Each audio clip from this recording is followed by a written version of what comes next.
From high within the skies, that crow, it can still read you with its eyes.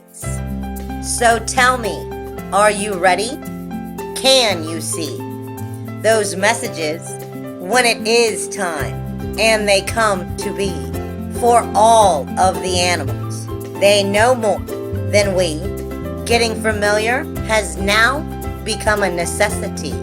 Spellbound as the frog, leaping between realm to realm within the fog, teaching us of healing energy, emotionally, mentally, spiritually, and of course physically. Again, I ask you, are you ready? Can you see those messages when it is time and they come to be for all of the animals? They do know more than we. Getting familiar has now become a necessity. Like the wolf, solitary. Tell me, do you be? Or has it become time for the pack and family, howling to the moon? Within thyself, those answers shall come soon. Again I say to thee, are you ready? Can you see those messages when it is time and they come to be for all of the animals? They know more than we, and getting familiar has now become a necessity. Like the spider to the web, the creepy do crawl. Release from you now, you're dead. It's time for you to hear the call. One last time, I beg of thee, are you ready? Can you see those messages when it is time and they come to be for all of the animals? They know more than we. Getting familiar, it has now become a necessity. So come now and sit with me. Allow Lady Stars and Fire to help you unravel a mystery. And getting familiar, we so shall be.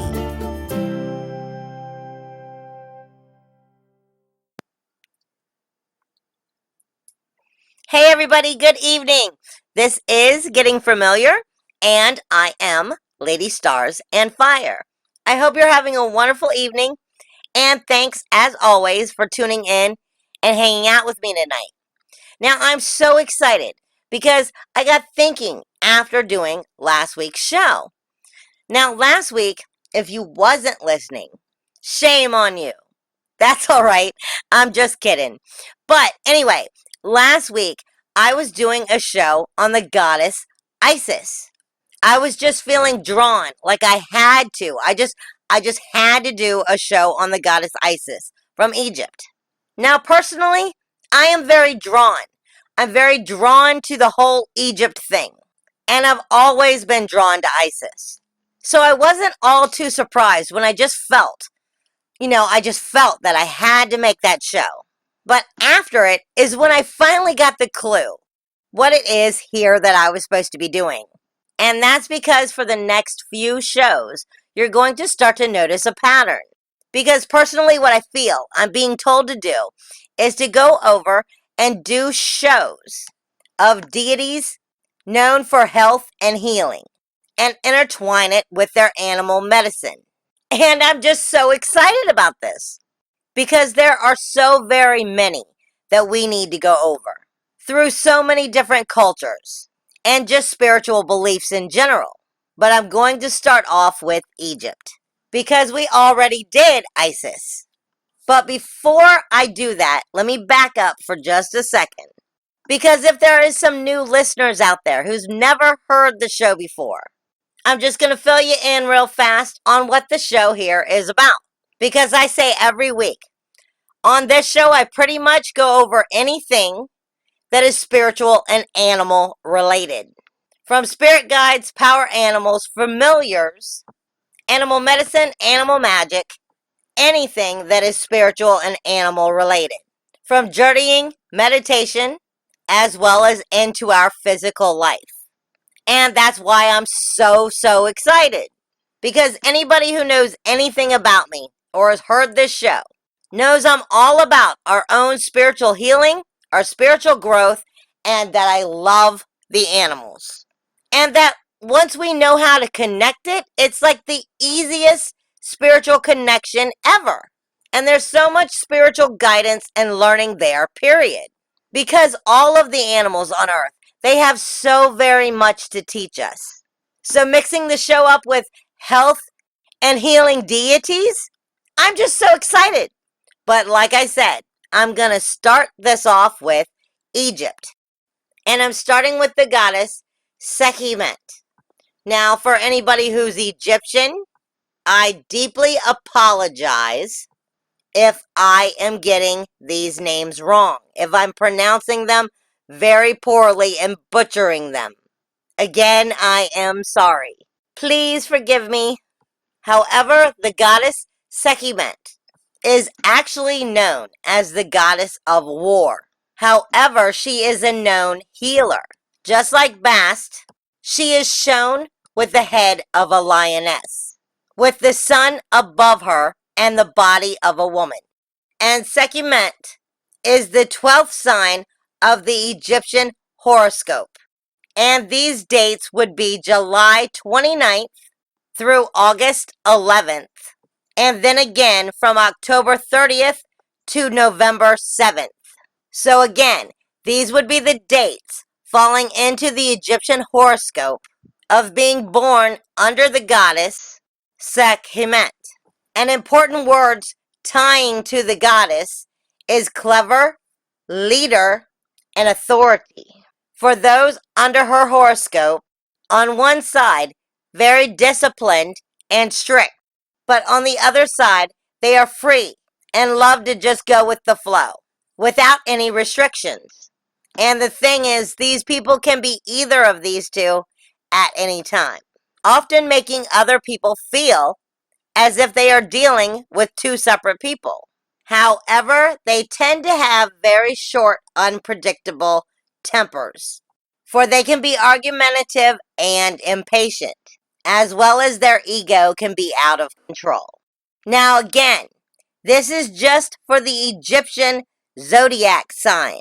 For if you fall within the horoscope and are born under the goddess Sekhmet, or the corresponding Western zodiac sign would be Sagittarius. But as for the goddess herself, her name means power or might, but is often translated as the powerful one, or she who is powerful. She was seen as a protector of the pharaoh and would lead them through warfare. And it was said that she would breathe fire on enemies of the pharaoh. She was considered the warrior manifestation of the sun. Now here is where it turns. Because according to Egyptian mythology, she not only was a warrior goddess of destruction, but she was also believed to be the bearer of the plague, as well as pestilence, which she could deliver to her enemies. She was the goddess that was called upon for spells, incantation, amulets, all to ward off diseases. And her priests were often physicians, surgeons, as well as magicians, who was often consulted by the royal families to cure their illnesses as well as diseases. Another symbol associated with the goddess was the Anka, that represented eternal life, and the symbol of her power to give life or take it away. So needless to say, this was a goddess you wanted on your side. You did not want to find yourself on the enemy side of this goddess, but instead receive the healing that she had to give through the medicine of her priests, physicians, and magicians. Her animal connections are, of course, the lioness, but also the cobra. as she was often depicted with the symbol of a cobra on her head, as well as the sun disk. Now, for me personally, I find the goddess Sekhmet absolutely intriguing because she is actually associated with many different gods and goddesses of Egypt. And many of the stories in which it is that she is part of, I find these myths incredibly thrilling. Now, there really is just too many for me to go over, so I'm not even gonna try. But it is said she is mentioned numerous times in the Book of the Dead for spells, both as a destructive force and as a protector of Ma'at, meaning balance and justice. She is often thought as the one who loves Ma'at and who detests evil. But I am absolutely incredibly mesmerized with her fire, her terror, her destruction, but only because she is also known as the Lady of Life. Because of that flip side, that healing side, that medicine side that removes the diseases, the protector over diseases to stop them. That is an incredibly large balance to swing. It's like from one direction completely into the other. And that makes completely perfect sense why she would be known as the goddess of warfare. Because of that complete shift. Because in a form, protection over disease, well, that is a way of warfare to destroy the disease. Definitely not a goddess that you want to see on your enemy's side. You want her on your side. And when we mix in the idea of using this goddess, calling on this goddess for her power of protection over evil or over illness and disease, it is completely understood and easy to understand why she would have the lion head be the lioness as well as have the cobra on her head. Because the animal medicine that comes with the lion and the cobra support her. I mean, come on. The lion itself is known as the king of kings and the mightiest of courage. I mean, we seek out the lion for its spiritual medicine when it is we need courage and strength, because that's exactly what the lion has. The lion teaches us to master our emotions, to not let them get the best of us, to not let them run wild with us. But the lion teaches us to control that, to always have control over our own action and behavior with our emotions. When the lion chooses to roar, it can be heard for miles. And the roar is sending out a message and a warning of power. I mean, that roar is saying, do you know what I can unleash here? Yes, that is a warning with a very clear message. But the lion also brings us not only strength, not only power, but wisdom. You see, because the lion doesn't only remind us that it's important to master our emotions, but how to. By teaching us how to stay centered within our very core. It's that power stirring deep within your solar plexus. Because the lion is teaching us how to rise above so we can control our urges without impatience. He reminds us that what it is we desire is just beyond the horizon, meaning you've come this far. Master yourself now. However, the lion also reminds us it is completely up to us what it is that we choose to take as power. That it is our own spiritual journey, so therefore we must want to put in the work for the satisfaction at the end of the journey. And that is your own choice. That no one can make that choice for you. You must want it for yourself, or that self-mastery will not be found. And when we are looking at it as a connection to the Egyptian goddess Sekhmet, we are reminded to actually look to the lioness for her connection. And the lioness brings about this absolute divine presence of self-knowing and self-acceptance. And the lioness totem is the great mother of protection. Because in the lion kingdom, it is the lioness that is the hunter.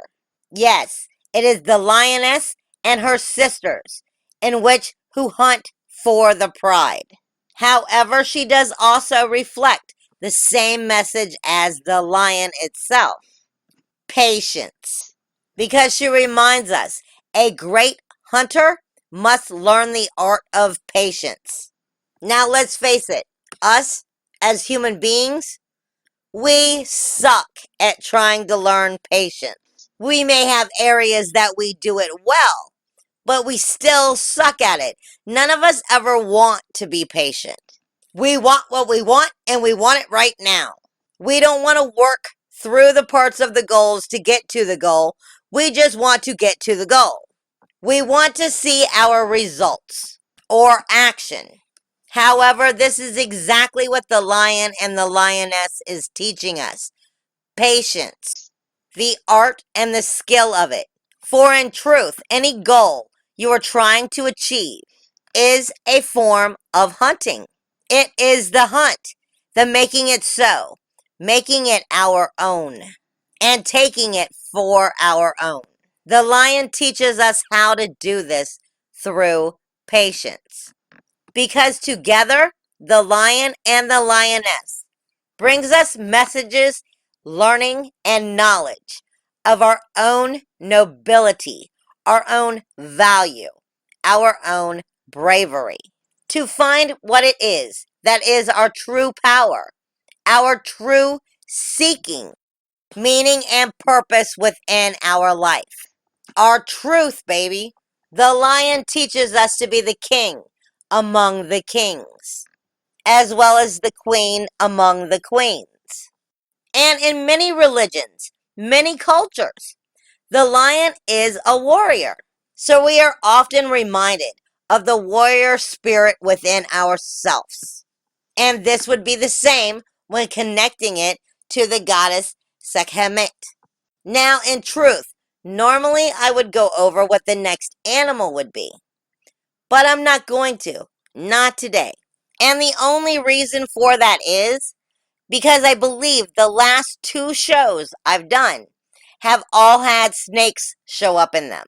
And while I love snake medicine and it has so very much to offer, I don't want to do the same show over and over and over again.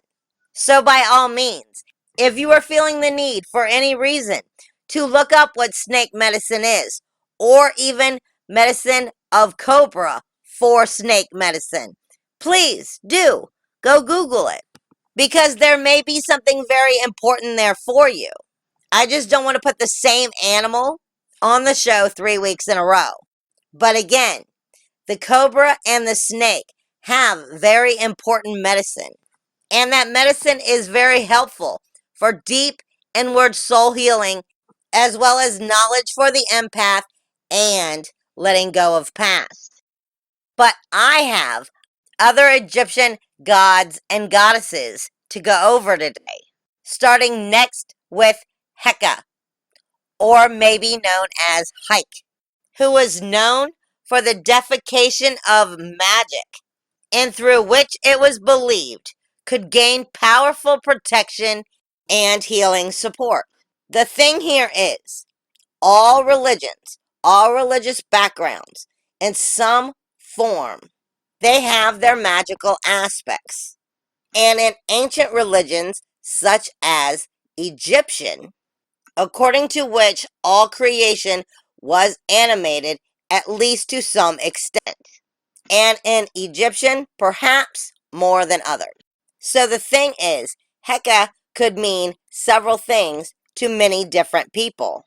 However, each of these meanings signifying many different phases of complex Egyptian magic or occult. And one of them is that Heka is the divine gift of the sun god Ra, in an honor to the mankind. And in that it is a clear manifestation and creative energy as a representation of Ra's soul. That he, Ra, provided for them, the Heka, as a great weapon in order to protect people from dangerous aspects of evil spirits. And that for Egyptians, it is a fact. Heka is the great creative force of life, supporting energies that connect the subjects, resources, and other symbols of life with the almighty universe, in which a magician must attempt to learn in order to be able to work magic in an effective way. Heka is seen as divine magic. As it was gifted from Ra, heavenly magic. Some even would call it divine personification. Heka is often visible as an image of a bearded man wearing a lion headdress. Many historians generally agree the word itself, Heka, is interchangeable in many other meanings, with available records from 1000 BC onward, showing that Heka represents God and power. And other images are offered as well, with the lion head, the ultimate force of animation and manifestation. In other words, Heka also signifies universal energy that in turn refers to God's ability to empower humans with creative thoughts and reactions, and later converting them into their physical and mortal world, therefore making Heka an ultimate force of manifestation of every known and available ritual or ceremony. And we have to remember that the principle of magic itself was very common within the time of ancient Egypt. However, it influenced several civilizations throughout the world. More so, the great empires of Asia Minor, Rome, and Greece. And the use of Heka, much like today for people who still do magic, there are needs for materials, plants, and tools. For it too is associated with hundreds of plants, as well as biological materials, because nature had a profound influence on every aspect of everyday Egyptian life. So a number of things were purely symbolic of nature that also could establish a connection between the humans and the gods, providing safety and security from evil forces. Much like today, several of us still know how to connect the connections, for we still practice some of the ancient ways that we have been lucky enough to have still had passed down to us today, such as African violets, catnips, cowslip, daisy, dandelions, elder, lotus flower. Heka was also known for being used of many different forms, such as numbers, knots, hair, blood, wax figures, as well as animal matter, much like today's witch. And for someone carrying out a ceremony with animal matter, it was not unheard of for them to use in a ceremony shaving from a dead man's head, crocodile eggs, gallbladders, liver portions from hens. Although it may have looked very ugly to carry out into such drastic details, the people believed in the effectiveness of the ceremonies. However, it is said it is said that these are no longer used, or at least into such drastic detail within modern Egyptian magic today. So animals mostly associated with Heka are, of course, the lion head, the cobra again, the bull, the scarab beetle, crocodiles, and hens. But because it was also associated with the god Ra, it is then also associated with the eye of Ra for its eagle eye seeing. So that also brings us to the eagle. So I figure might as well start off with the animal medicine of the eagle. Free and victorious, the master of the sky. The totem itself symbolizes freedom and powerfulness, timing, victory, and spiritual questing of helping you discover your own personal power. The eagle rules the skies. He soars through the skies. And the thing is, he is one of the largest birds capable of taking flight.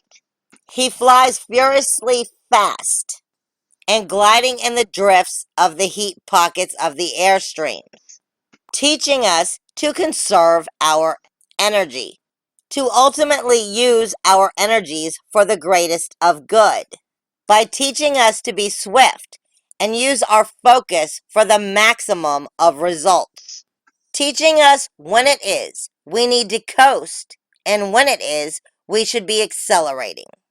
We have to remember the eagle is the supreme visionary. This is exactly why we use the term the eagle eye, because it possesses the gift of exceptional vision. And because of this, he is the master of timing and accuracy. And the eagle brings us the essence of expanding our own spirit, being able to fly high and free. The eagle has extraordinarily strong talons, which is symbolic for us of being able, having the ability to grab what we need. But in this context, the meaning of grab is to grab that opportunity, to know when it is to seize the moment, to see it in your grasp and take it.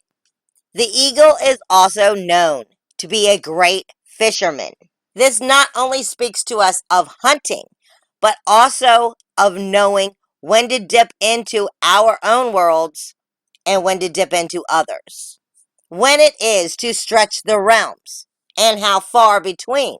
For when the eagle is hunting, the eagle is seeing the fish within the water, springing down and plucking them up and out, therefore in a form entering another realm. Much like a shaman, when a shaman is doing a journey, they enter the other world only for what it is they need, and then they come back, knowing exactly how long they will be there, what it is they are after, and getting back out. As the eagle is plucking its prey, fishing, so to speak, it reminds us to go after what it is we need, and how to see the clear, straight vision of it, to stay focused upon it, and it alone until the task is done. However, also still teaching us of new dimensions and new awareness. The eagle reminds us that it is okay to be proud, strong, and victorious. However, do these with great humility. The very humility of nature, which is also beauty. Humbling, not boastfully. So next I want to talk about the bull, or cow. Did you know some of the crystal connections to the bull, the cow, is rose quartz, carnelian, and peridot? And as far as nature itself goes, it would be pomegranate, wheat, and lily. As well as it also has a connection with your heart chakra. In many cultures, the cow, the bull, also represents Mother Earth. So therefore it is nurturing, power, and fertility. The bull itself is forever being associated with abundance, as well as sexual energy. The bull is also associated with the Egyptian god Osiris, for it is a symbol of the sun. The cow totem is lunar, however, therefore also connecting it with Isis, Osiris's wife. However, both bull and cow, both are considered to be symbols of fertility, of the very blending of masculine and feminine energies. However, the bull symbolizes nourishment, sadly, through its very slaughter or sacrifice, while it is that the cow symbolizes the motherhood. The thing is, the two are connected and are both needed for the very creating of new life. The Egyptian goddess Nut is often depicted as having a cow with 4 stars upon its belly, which represents the 4. And I say this all the time, the 4 of all things. Cosmically, the 4 would be the earth, the sun, the moon, and the universe. The 4 directions, the 4 different times of day, the natural 4 seasons, the natural 4 stages of life, our own personal 4, our emotional, our mental, our physical, and our spiritual. The 4 is wholeness, the entire cycle. However, in Egyptian mythology, Hathor was the ancient goddess worshipped as the cow deity, as well as the goddess Hathor, and was also considered the great mother goddess of joy and nourishment of all things, and was also thought to have been the original personification of the Milky Way, as it was seen to have been the milk that flowed from the heavenly cow. Hathor was also seen as a protector and an emblem of royalty. Therefore, both the cow, the bull, are seen not only as fertility, power, nourishment, but also of female power, grounding, beginnings, possibilities, as well as calming. But the bull energy, that is bold and rigid, where the cow energy is more gentle. Now, the bull and the cow animal wisdom also includes being alert of danger, sharing with the community, love, and contentment when they are combined. As the cow is representing the sacred mother, the bull represents stand your ground. Because the bull, all by itself, is also symbolic of stability, strength, stamina, confidence, determination, as well as helpfulness. We also look to the bull in astrology, which would be Taurus, because the word Taurus in Latin means bull, and often people who are Taurus have traits of being bull-like. And that's because these people can be incredibly powerful, both physical and spiritually. In short, a Taurus who has made up his mind or her mind is unmovable, unchangeable, and unstoppable, just like the bull itself. And this is what is often called bull-headed. However, bull-headed can go both ways. It can be a positive thing. It can be an unmovable, unstoppable force for a positive way, as well as it can be bullheaded completely in an ignorant way. Now, of course, there is tons more that I could talk about the bull, but considering I'm connecting it with Egypt, I'm stopping at this, because there are other animals to also connect with Heka. Next being the crocodile. And the crocodile, it speaks to us of our most primal instincts. Instincts of both survival and reproduction. That very need to pass that strength on. Now, what is most important about survival instincts in general? It, quite frankly, is the survival of one's spirit. Because crocodile not only reminds us about survival instincts in general, but also the simple fact, spirit precedes the body. And if the spirit suffers, so shall the body as well. Because the crocodile has been around for millions of years, what it is teaching us, the spirit itself, is what gives life its strength. Even within the deep, swampy waters, the crocodile thrives. And after millions of years, its habits have barely changed. It wades in the water near its primal source of universal origin. We have to remember it is one of the most ancient animals that still exist today. Its tough skin is well known and sought after. Now, for humans, we seem to view its skin more like armor, as if it was designed to protect a warrior. And when it is that we go into battle and we wear armor, we ourselves are replicating the spirit of the crocodile and its toughness. And the crocodile spirit itself will also test you to see if you are able to be tough enough. Because when it is that we are dealing with the crocodile spirit, we are being tested on our primal instincts and power. Do you have what it takes? As well as to simply understand that your dreams, your life, they are up to you. They are within you, not outside of you. That it is up to you to bring it up, out, and forward. Now, also, as the crocodile has spent all of its life wading in the water, it also reminds us to go with the flow. The water is where the crocodile receives its messages from the universe itself. It learns everything it needs to from the water. It has a form of genetic memory for it. And we ourselves, we come from the water. We come from the water within our own parents' womb. As well as we are mostly made up of water ourselves.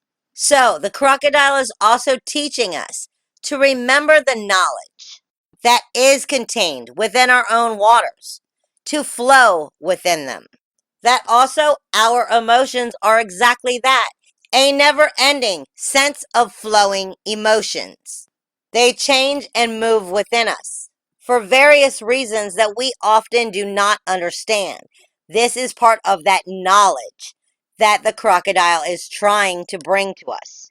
As a totem, the crocodile brings to us longevity, fierceness, explosive power, such as its death grip and its tumble, for its protective purposes.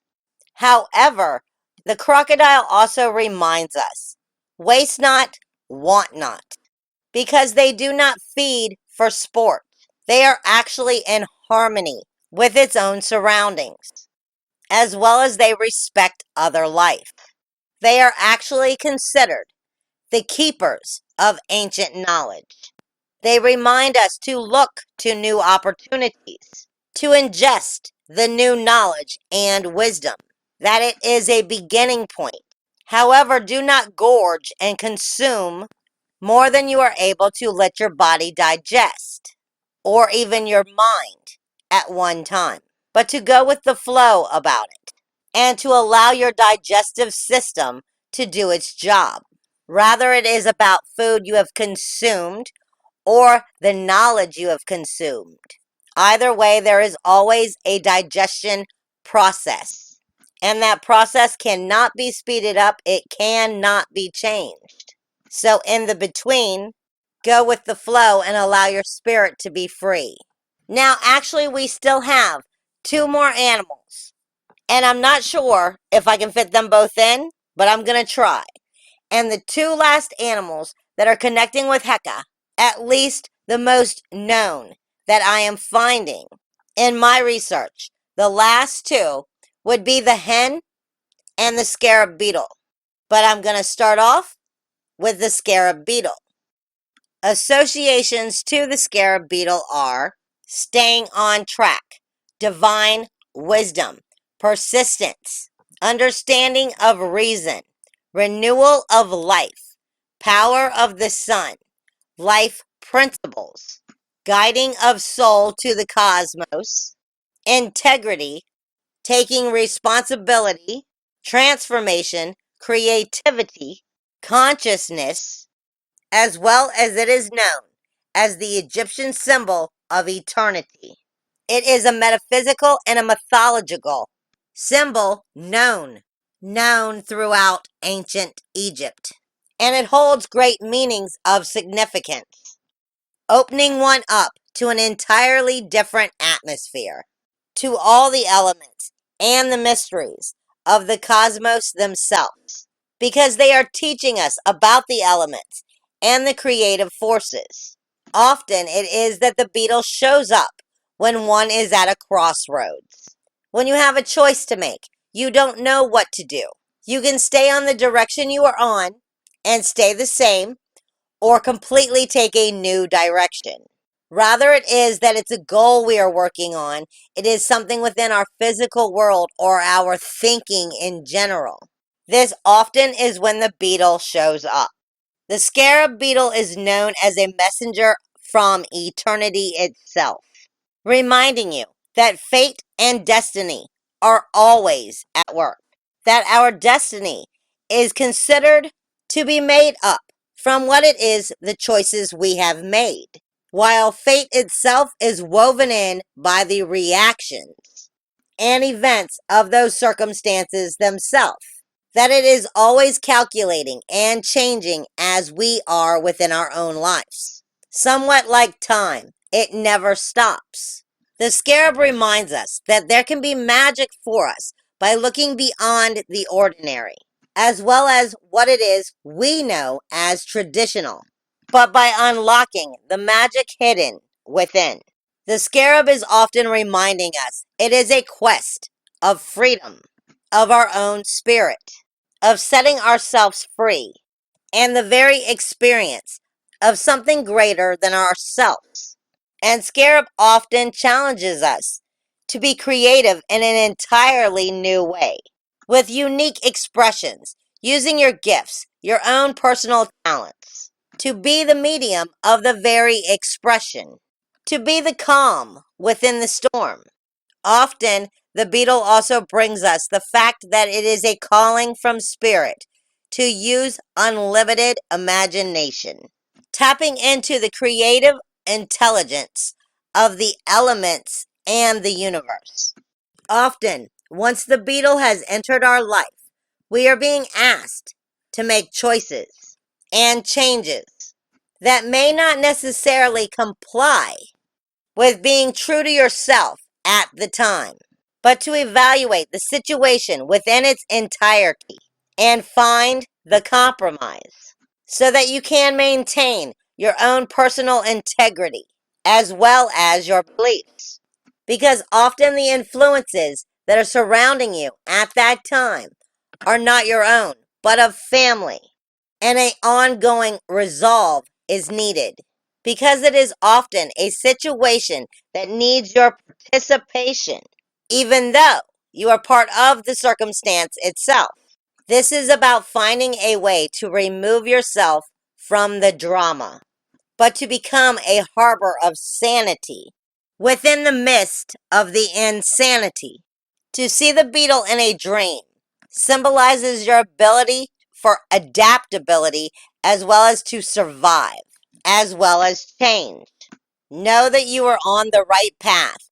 However, it can also be symbolic about your own anxieties about death or aging. Alternatively, the beetle represents the sun, resurrection, and immortality. Now, the fact is, I don't really have enough time to fully go over the hen or the chicken. So I'm just going to go over a little bit of it. It is associated with boldness, determination, birth, pride, fertility, optimism, enthusiasm, sacrifice, new growth, sexuality, balance and patience, solar energy, potential, courage, discovery, diet, nourishment, nutrition, as well as defense. Often, if it has come to you in some way and appeared within your path of life, she may be asking you to take some time for inner evaluation, to dig deep Scratch the surface of your own emotions.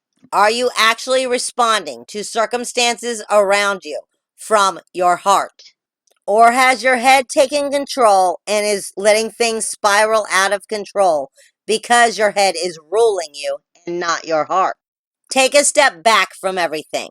Center yourself and your heart.